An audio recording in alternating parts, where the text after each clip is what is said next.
शिक्षा की वार्षिक स्थिति रिपोर्ट असर annual status of education report 2022 के अनुसार 6 से 14 आयु वर्ग के लिए स्कूल में समग्र नामांकन आंकड़े 2018 में 97.2% से बढ़कर 2022 में डैश डैश हो गया है। 97.8%, 98.4%, 99%, 99.9%। इसका करेक्ट उत्तर हो जाएगा 98.4%। यहाँ पे आप लोग देख पा रहे हैं एनजीओ प्रथम के द्वारा 18 जनवरी 2023 को वार्षिक स्थिति रिपोर्ट यहाँ पे जारी किया गया है 2022 का। इस रिपोर्ट में पाया गया है कि पूर्व महामारी के स्तर के तुलना में छात्र नामांकन में वृद्धि हुई है, लेकिन पढ़ने और अंकगणित में शिक्षण कौशल में कमी आई है, क्योंकि काफ़ी दिनों तक स्कूल बंद रहने की वजह से बच्चों के एजुकेशन पे फर्क पड़ेगा ही पड़ेगा। महामारी के दौरान स्कूल बंद होने के बावजूद 6 से 14 आयु वर्ग के लिए समग्र नामांकन आंकड़े देखा जाए 2018 में तो ये था 97.2% के आसपास। वहीं 2022 में बढ़ के ये टोटल हो गया 98.4%। यही प्रश्न ठीक है पूछा गया है, करेक्ट उत्तर हो जाएगा 98.4%।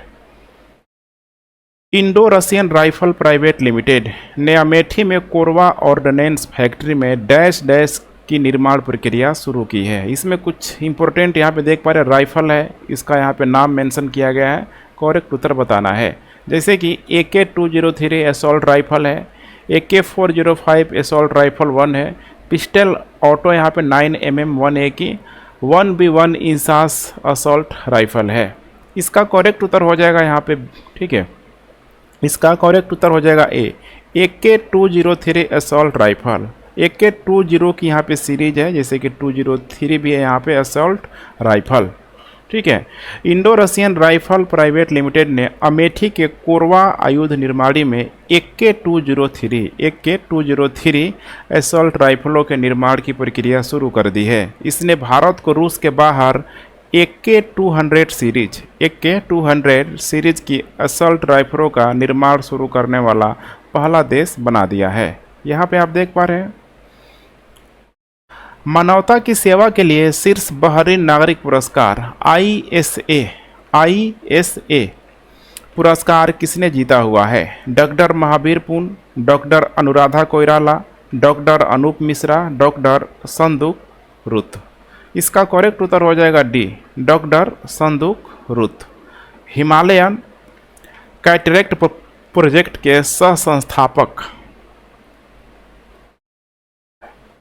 हिमालयन कैटरेक्ट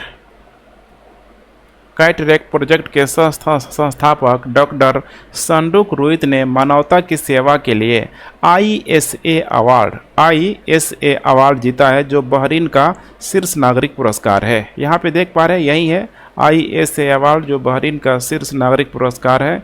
पुरस्कार में 1 मिलियन अमेरिकी डॉलर इसमें दिया जाता है, नगद पुरस्कार दिया जाता है, योग्यता का प्रमाण पत्र दिया जाता है और एक स्वर्ण पदक इसमें शामिल होता है, जैसे आप यहाँ पे देख पा रहे हैं। डॉक्टर संदूक रुत दूरस्थ नेत्र शिविरों में उच्च गुणवत्ता वाली माइक्रो सर्जिकल कार्यविधि प्रदान करते हैं, जिसकी वजह से उनको दिया गया है। नीलमणि फूफन का 89 वर्ष की आयु में निधन हो गया। वह एक प्रसिद्ध क्या थे? कवि, नर्तक, फिल्म निर्देशक, वैज्ञानिक। इसका करेक्ट उत्तर हो जाएगा ए, कवि, ठीक है। प्रसिद्ध असमिया कवि नीलमणि फुकन का निधन हो गया। यहाँ पे आप देख पा रहे हैं यही है नीलमणि, ठीक है, फुकन। असमिया कवि और ज्ञानपीठ पुरस्कार प्राप्त करता नीलमणि फुकन का 89 वर्ष की आयु में निधन हो गया। वह 2021 के लिए 56 ज्ञानपीठ पुरस्कार इनको यहाँ पे दिया गया था, ज्ञानपीठ पुरस्कार दिया गया था। अब ज्ञानपीठ पुरस्कार दिया गया था, इसीलिए प्रश्न इंपॉर्टेंट हो सकता है, पूछा जा सकता है, ध्यान रखिएगा, ठीक है। नीलमणि फुकन, जिसका संबंध कवि से है। हाल ही में कांगड़े घाटी राष्ट्रीय उद्यान में नारंगी रंग का एक दुर्लभ चमगादड़ देखा गया था। यह पार्क निम्नलिखित में से किस राज्य में स्थित है? छत्तीसगढ़, कर्नाटक, उड़ीसा, महाराष्ट्र। इसका करेक्ट उत्तर हो जाएगा यहाँ पे ए, छत्तीसगढ़। ध्यान रखिएगा, छत्तीसगढ़ का जो बस्तर वाला क्षेत्र है वहीं पे छत्तीसगढ़ के कांगेर घाटी राष्ट्रीय उद्यान में दुर्लभ नारंगी चमगादड़ देखा गया। कुछ इस टाइप का आप देख पा रहे हैं, ठीक है। छत्तीसगढ़ में दिखा दुर्लभ चमगादड़, शरीर पर नारंगी काले धब्बे और 38 दांत है। यहाँ पे कांगेर वैली नेशनल पार्क में दिखा नारंगी रंग का चमगादड़। नारंगी रंग का चमगादड़ की बात करें तो पश्चिम घाट हो गया, इधर पश्चिम घाट हो गया, जैसे कि केरला हो गया, केरला के साथ साथ इधर, ठीक है, ऊपर महाराष्ट्र हो गया, उड़ीसा हो गया। यहाँ पे ऑलरेडी पहले देखा जा चुका है उड़ीसा, ठीक है। अब इसके बाद छत्तीसगढ़ में भी देखा जा रहा है इसे। अब बस्तर में छत्तीसगढ़ के कांगेर घाटी राष्ट्रीय उद्यान के पराली बोडल गांव में, ये नाम पूछा जा सकता है, पराली बोडल गांव के, ठीक, केले के बागान में इसको देखा गया है। ग्लोबल फायर पावर इंडेक्स में भारत का स्थान क्या है? तीसरा स्थान, पांचवा, छठा, चौथा। इसका करेक्ट उत्तर हो जाएगा डी। इसमें भारत का स्थान चौथे स्थान पर है। ग्लोबल फायर पावर इंडेक्स, जैसे कि इसमें हो जाता है भूमि, समुद्र या वायु, तीनों है। यहाँ पे देख पा रहे हैं स्थल है, ठीक है, स्थल है, इसके अलावा समुद्र है, वायु है। यहाँ पे संभावित रक्षा क्षमता के आधार पर किसी देश को रैंकिंग देता है। यहाँ पे ग्लोबल फायर पावर की मिलिट्री स्ट्रेंथ रैंकिंग में भारत का पावर इंडेक्स स्कोर है यहाँ पे, जैसे कि यहाँ पे देख पा रहे हैं 0.121। सबसे टॉप मोस्ट कंट्री यहाँ पे देख पा रहे हैं यूएसए हो जाएगा। इसका ये जो पॉइंट है इसे भी आप लोग ध्यान रखिएगा, ठीक है। जो स्कोर है 0.072। रसिया है यहाँ पे सेकेंड नंबर पे, 0.080 स्कोर है। उसके बाद चाइना है 0.086।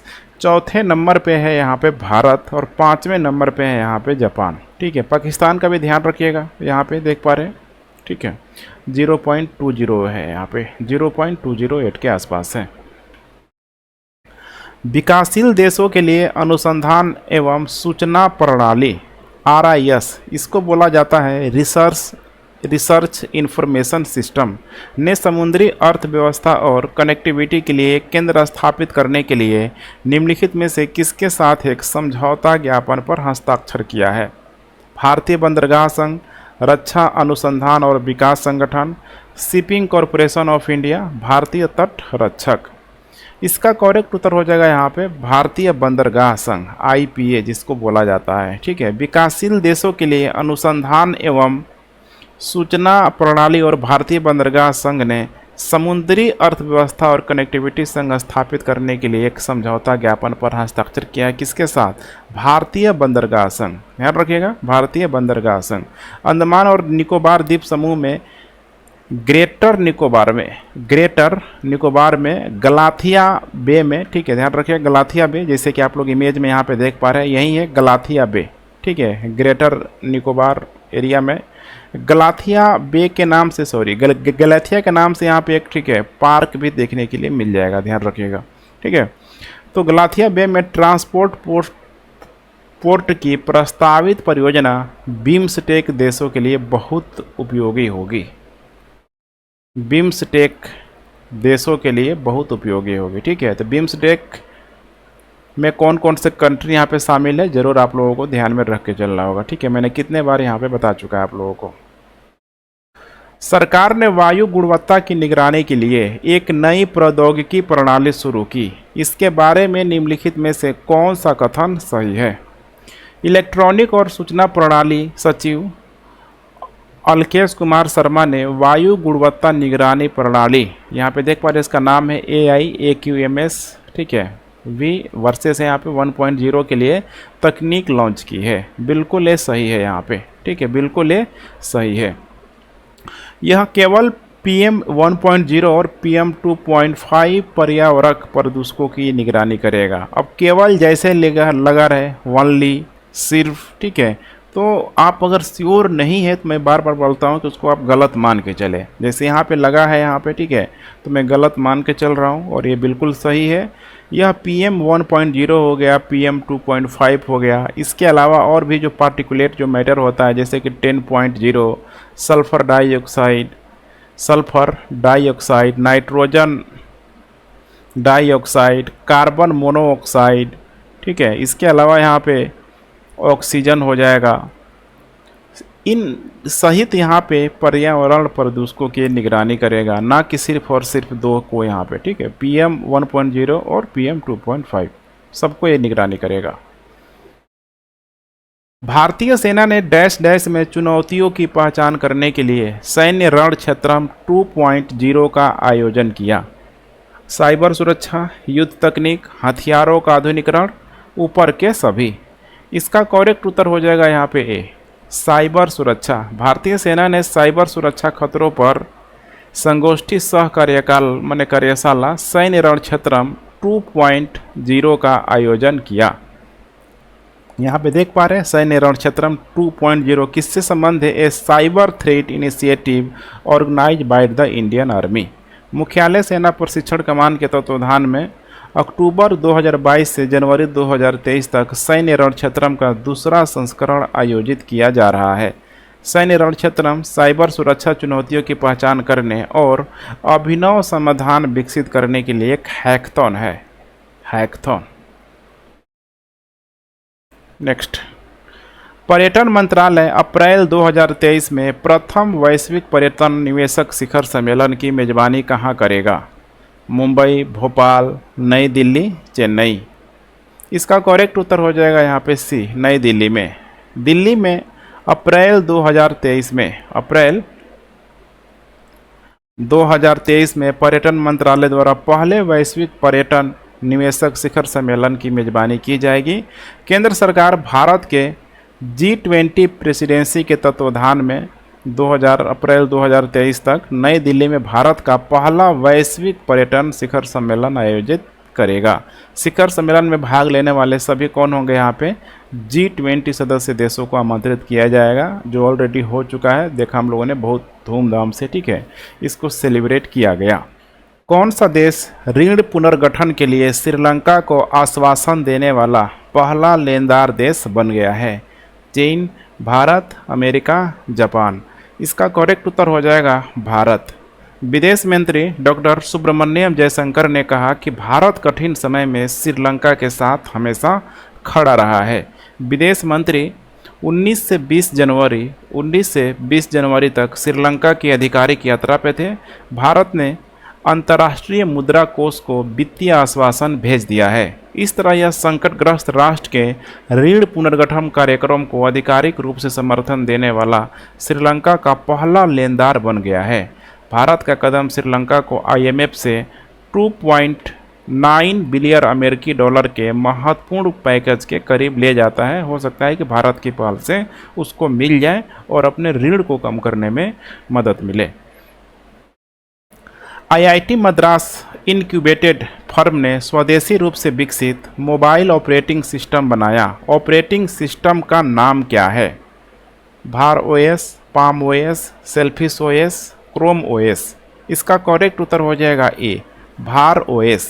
भार OS को IIT मद्रास प्रवर्तक यहाँ पे जो टेक्नोलॉजी फाउंडेशन द्वारा विकसित JNK ऑपरेशन प्राइवेट लिमिटेड द्वारा विकसित किया गया है। यहाँ पे देख पा रहे हैं डेवलप्ड बाय, ठीक है, JNK ऑपरेशन प्राइवेट लिमिटेड, ठीक है, IIT मद्रास। भारत का स्वदेशी रूप से विकसित मोबाइल ऑपरेशन सिस्टम जिसका नाम है भार OS वाणिज्यिक ऑफ द सेल्फ हैंडसेट पर स्थापित किया जा सकता है, जिसमें व्यावसायिक रूप से तैयार और बिक्री के लिए उपलब्ध रहेगी। काफ़ी इंपॉर्टेंट पहल हो सकता है, ठीक है। सरकार द्वारा आयुष्मान भारत डिजिटल मिशन के निदेशक के रूप में किसे नियुक्त किया गया है? दिनेश मिश्रा, प्रवीण शर्मा, अरविंद घोष, शेखर यादव। करेक्ट उत्तर हो जाएगा बी, प्रवीण शर्मा को चुना गया है। रक्षा मंत्रालय द्वारा केंद्रीय प्रतिनियुक्ति के लिए नाम की सिफारिश के बाद प्रवीण शर्मा की नियुक्ति को मंजूरी दे दी गई थी। शर्मा की नियुक्ति के बाद से केंद्र सरकार ने सेंट्रल स्टाफिंग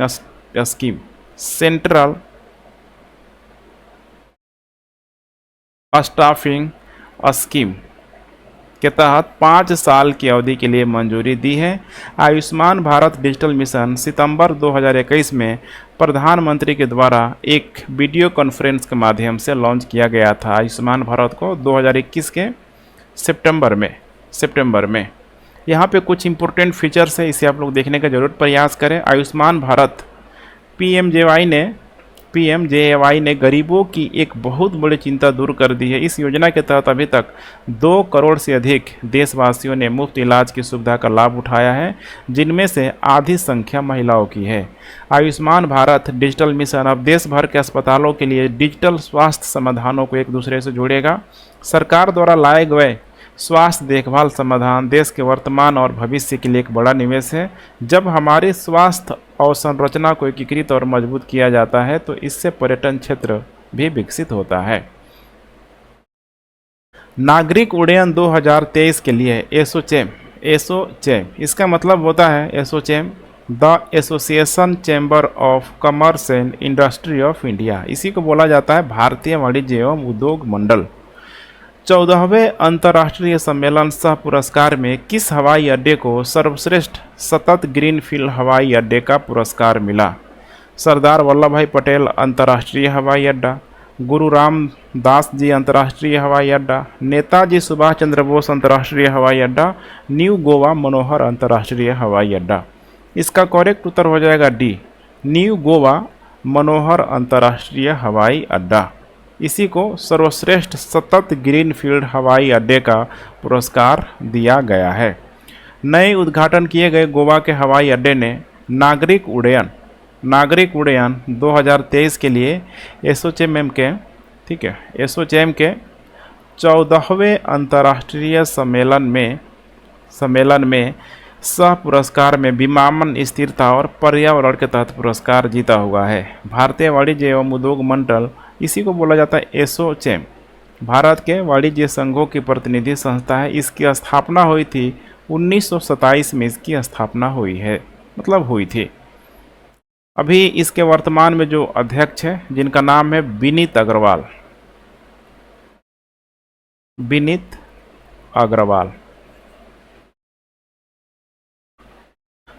भारत अंतर्राष्ट्रीय विज्ञान महोत्सव 2022 कहाँ शुरू हुआ है?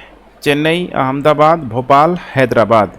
इसका करेक्ट उत्तर हो जाएगा सी, भोपाल में शुरू किया गया है। भारतीय अंतर्राष्ट्रीय विज्ञान महोत्सव 2022 की शुरुआत 21 जनवरी से 24 जनवरी 2023 के बीच मध्य प्रदेश भोपाल में शुरू हुई है। यह महोत्सव 24 जनवरी 2023 तक जारी रहेगा। इसका आयोजन बहुत इम्पोर्टेंट है। इसका आयोजन मौलाना आज़ाद राष्ट्रीय प्रौद्योगिकी संस्थान, MNIT भी आप इसे बोल सकते हैं, Maulana Azad national institute of technology Bhopal में किया जा रहा है। मध्य प्रदेश के मुख्यमंत्री शिवराज सिंह चौहान भारत अंतर्राष्ट्रीय विज्ञान महोत्सव के उद्घाटन समारोह में चीफ गेस्ट थे।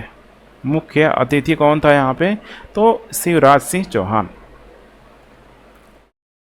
एक्सरसाइज साइक्लोन प्रथम भारतीय सेना और डैश डैश के विशेष बलों के बीच पहला संयुक्त अभ्यास है। किसके किसके बीच है यहाँ पे? मिस्र की सेना, फ्रांसीसी सेना, जापानी सेना, श्रीलंकाई सेना। इसका करेक्ट उत्तर हो जाएगा ए, मिस्र की सेना के साथ। बहुत इंपॉर्टेंट यहाँ पे हो सकता है, प्रथम है यहाँ पे एक्सरसाइज साइक्लोन। भारतीय सेना और मिस्र की सेना ने 14 जनवरी 2023 को अभ्यास साइक्लोन प्रथम शुरू किया। यह 14 दिनों तक चलने वाला संयुक्त अभ्यास है। यह राजस्थान के जैसलमेर में चल रहा है। Exercise cyclone 2023। बंदरगाह, नौवहन और जलमार्ग मंत्रालय ने हाल ही में प्रमुख बंदरगाहों के न्यायिक बोर्ड नियम 2023 को अधिसूचित किया है। नियमों को डैश डैश के तहत तैयार किया गया है। प्रमुख बंदरगाह प्राधिकरण अधिनियम 2020 है, उसके बाद 2021, 2022, 2023। इसका करेक्ट उत्तर हो जाएगा यहाँ पे बी। करेक्ट उत्तर हो जाएगा यहाँ पे बी, ध्यान रखिएगा बी, ठीक है। प्रमुख बंदरगाह प्राधिकरण अधिनियम 2021 के तहत किया गया है। इस अधिनियम की धारा 54 में एक न्यायिक न्यायिक बोर्ड के गठन की परिकल्पना की गई है। किस कंपनी ने 6 AH-64 अपाचे अटैक हेलीकॉप्टरों के लिए पहला फ्यूजलेज डिलीवर किया है? BrahMos aerospace, Ashok Leylands defence system, extra microwave उत्पाद, टाटा बोइंग एरोस्पेस लिमिटेड। इसका करेक्ट उत्तर हो जाएगा D, Tata Boeing aerospace limited ने 6 AH-64 अपाचे हेलीकॉप्टरों के लिए पहला फ्यूजलेज यहाँ पे डिलीवरी किया हुआ है। यही है, देख पा रहे हैं, ठीक है। अटैकिंग के लिए काफ़ी important helicopter. Tata Boeing aerospace limited ने हैदराबाद में अपनी आधुनिक सुविधा से 6 AH-64 अपाचे हेलीकॉप्टरों के लिए यह पहला फ्यूजलेज प्रदान किया। हैदराबाद फैसिलिटी प्लांट में उत्पादित फ्यूजलेज को आगे एकीकरण के लिए मेसा, जो कि एरोजिना में है, एरोजिना में बोइंग के अपाचे फाइनल असेंबली जो होता है, ठीक है, प्लांट को आपूर्ति की जाएगी। निम्न में से किसे 2022 के लिए सर्वश्रेष्ठ पुलिस स्टेशन के रूप में चुना गया है? नोएडा सेक्टर 24 थाना, अस्का पुलिस थाना, खरसंग थाना, कालीघाट थाना। इसका करेक्ट उत्तर हो जाएगा, बहुत इंपॉर्टेंट प्रश्न हो सकता है, ठीक है, अस्का पुलिस थाना, ठीक है। हाल ही में डीजीपी और आईजीपी की वार्षिक सम्मेलन 20 जनवरी को नई दिल्ली में शुरू हुआ। गृह मंत्री अमित शाह ने पुलिस महानिरीक्षकों का अखिल भारतीय सम्मेलन 2022 को संबोधित किया और ओडिशा के गंजम जिले के, जैसे देख पा रहे हैं आप लोग, ठीक है, अस्का पुलिस स्टेशन को 3 सर्वश्रेष्ठ पुलिस स्टेशनों में से एक के रूप में चुना गया। ये बहुत इंपॉर्टेंट है, अस्का पुलिस स्टेशन। किस राज्य सरकार ने 21 जनवरी 2023 को स्कूल ऑफ एमिनेंस परियोजना शुरू की? ओडिशा सरकार, राजस्थान सरकार, हरियाणा सरकार, पंजाब सरकार। इसका करेक्ट उत्तर हो जाएगा यहाँ पे डी, पंजाब सरकार के द्वारा। पंजाब सरकार 21 जनवरी को school of eminence project launch की।